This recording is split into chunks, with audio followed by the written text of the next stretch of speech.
So, a few questions from our Song Chasers audience. This is Kate Bergman, by the way, for those who didn't see the other part of the episode. Definitely go watch that. All things film and TV.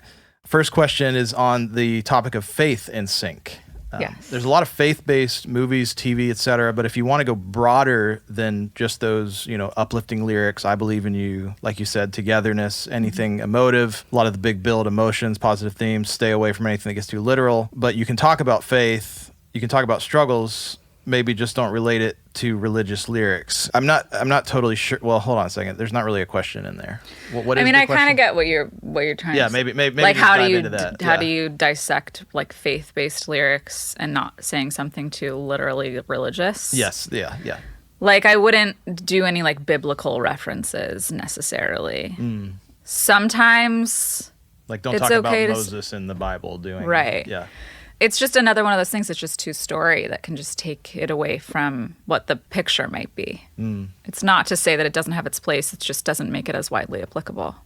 And even if it's not uplifting, even if it does get more into like the darker sorts of things, we love a lyric about struggle.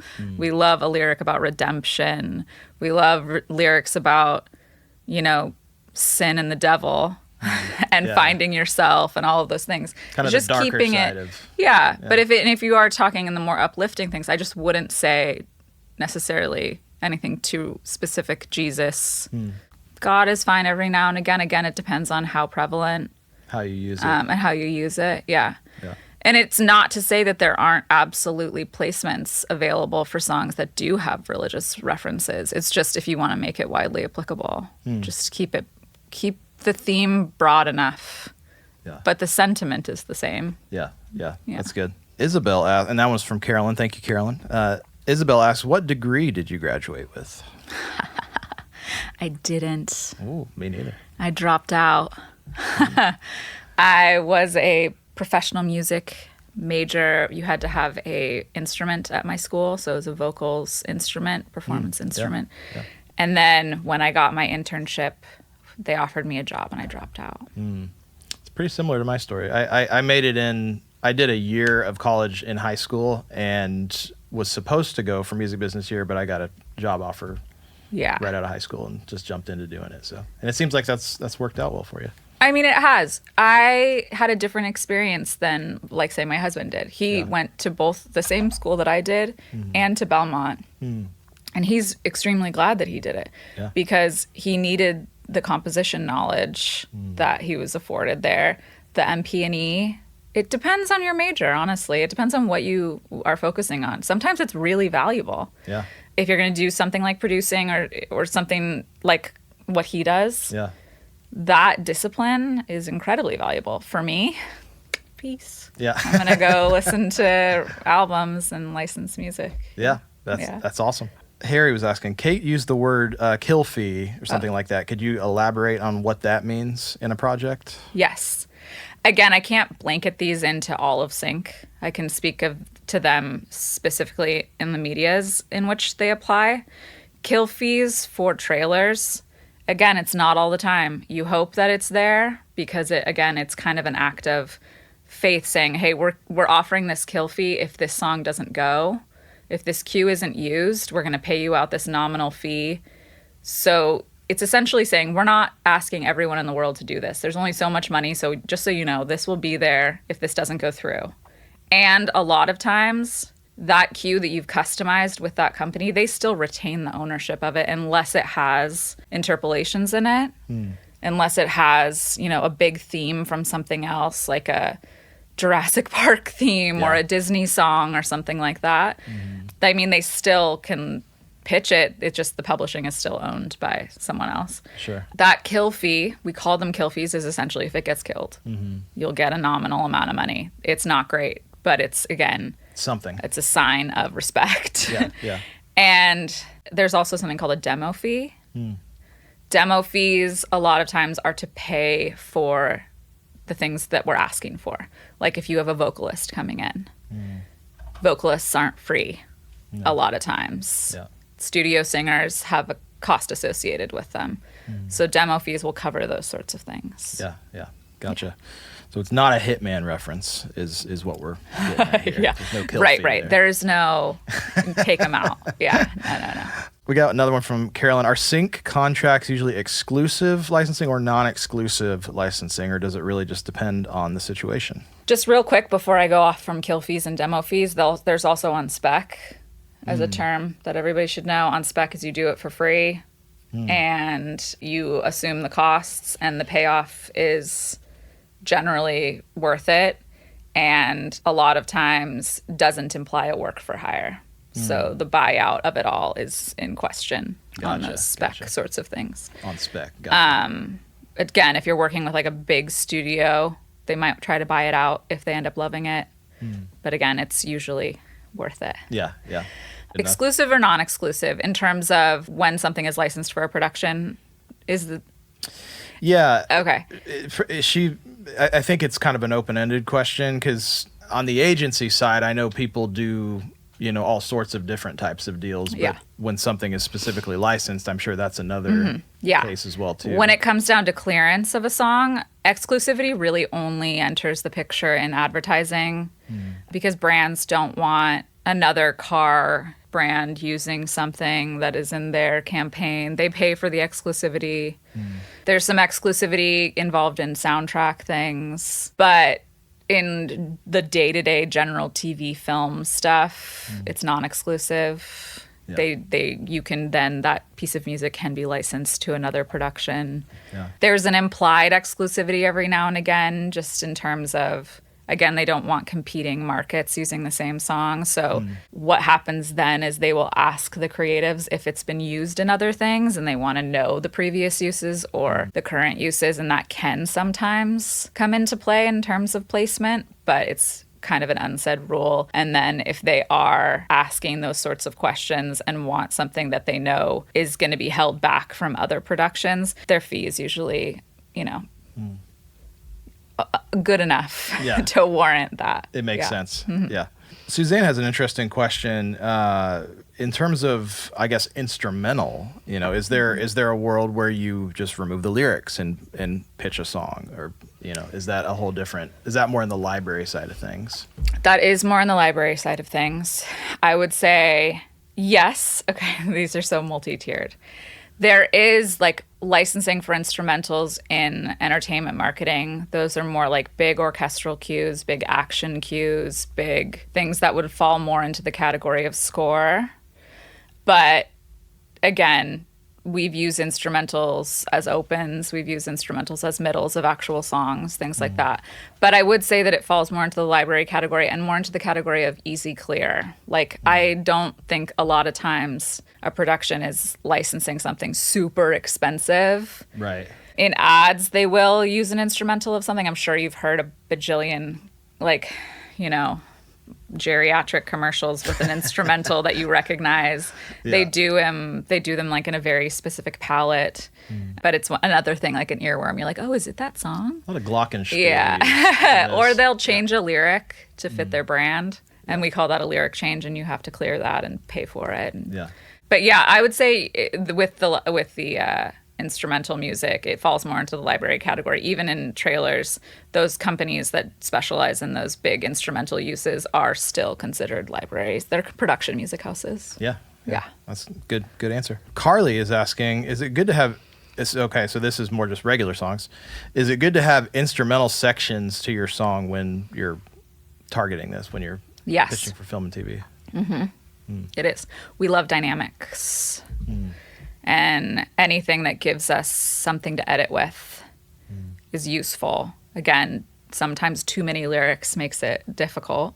Yeah. And anytime you are turning in a song to pitch, we have a system called Pitch.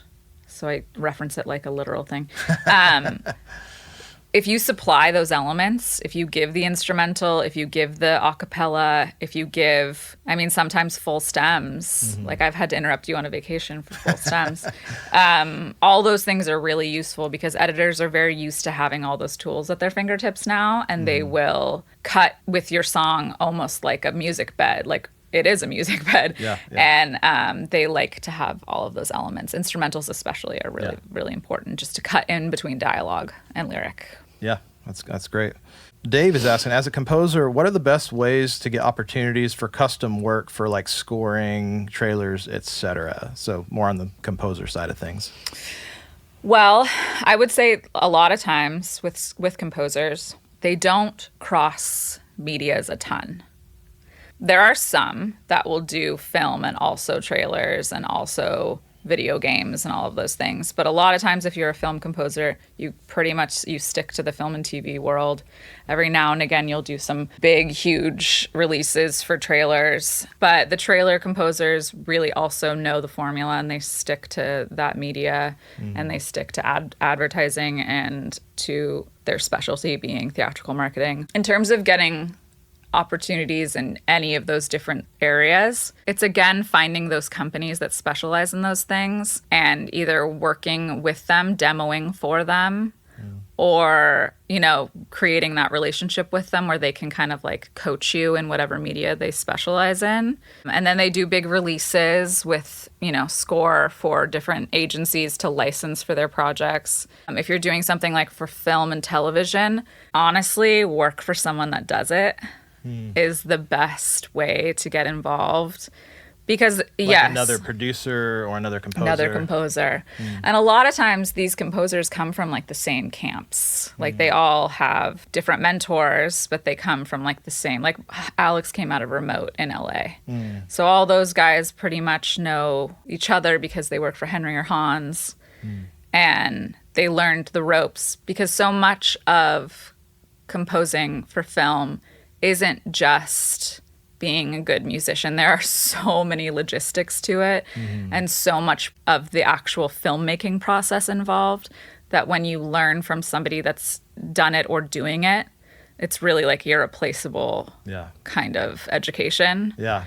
100%. So I would say get an internship, get an assistant position, get a PA position, get something where you're in the room and you see how it all goes down. Yeah, I love that. Jacob asks, is there a place for really well-produced demos to be pitched in the sync world, or does the track need to be like fully mastered? It can be a really good demo if you're okay with it. We can't first of all, whoever's doing the pitching will decide if the quality is up to the standard of what they need. But of course, we prefer everything to be mastered and perfect and ready to go. But there are some productions that are okay with it. You can't do the thing, though, where if we pitch it and it places, you can't be like, no, I want to go back and like tweak that and finish it up and I want to master it and do the whole thing. It's like, nope, no take-backs. Yeah. Once you've given it to me and you say it's ready and it's going out in the world, you can't say to a supervisor who might fall in love with it, no, they want to go back in and change it. They don't have time. They'll move on. Yeah. So if it's an incredibly well-produced demo, and the production is okay with that, there is a world in which it's fine. That's well said. And I would say, even just from our experience working together, I mean, none of the stuff that we ever turn in for sync stuff is technically mastered. I mean, we're doing in-house. Yeah, you do your in-house thing, temp mastering. So. But like upgraded to a master kind of thing. Right. You don't have to like go hire a mastering engineer. No. Like I think that's a misconception. Frank asks, when writing for sync, this is going to be an open-ended question, so let you take it however you want. When writing for sync, when you're starting out, which is better to go into like commercials or movies for someone who's starting out? In terms of like supervising or in terms of getting your music placed? If you're a writer, somebody who's trying to create music for it. I would have to hear your music. Yeah. But again, that's a good answer because they're probably two different things, right? Stylistically. But if you find a really good sync company and they know you can do all of the things or you specialize in one, they do all of the things so that they can still say like, oh, your music is great for TV. We're going to concentrate on TV pitches for you. Or, oh, your stuff's great for ads. We're going to get you into ad pitches. I mean, in terms of how lucrative things can be right off the bat, ads, but they're harder to get. TV is more opportunity because there's just more placement. Yeah, find a good sync company or a good publisher or a good partner in sync to get your music out there. That's good. Janine says, thank you for your time and wisdom. When you're reviewing submissions, other than fitting the brief, what makes a song stand out from a good one to a great one for a sync placement? The production of it. Again, there are some circumstances where something really, really minimal or very, very work tapey is fine, and that's only if it's for like a soundtrack opportunity for a re-record or a certain type of show where we are allowed to pitch those sorts of things. But usually if it's, I need the people involved to know that the producers have to spend time on a sync track. Yeah. It has to sound quality. Yeah. And it needs to, A lot of times we'll get sent music and people will, once they know that there's work to be done on it, they kind of lose steam. And it needs to be like kind of understood that if it's something specifically for sync and you really want it placed, you have to spend the time on the track. Yeah. The production's got to be right. Yeah. It's awesome. So many great questions. I do want to give us a little breather before we transition into actually listening to some of the songs. But yeah, thank you again, Kate, for being on with us. Of course.